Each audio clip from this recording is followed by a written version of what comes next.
In this video, I'll show you how to play Roblox in full screen mode and hide your taskbar on PC. First, open Roblox. Start any game you want to play.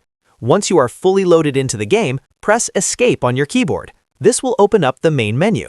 From there, click on the Settings tab. Once you are inside Settings, look for the full screen option. By default, it is going to be turned off. Go ahead and toggle it to on, and then resume the game. Now here's the problem that most people run into. Even after turning on full screen through the settings, you will notice that your taskbar at the bottom of your screen is still showing. This is really annoying, especially if you want a clean full screen experience with nothing in the way. To fix this, all you have to do is press Shift and F11 on your keyboard at the same time. That one shortcut will push the window into true full screen mode, and your taskbar will completely disappear.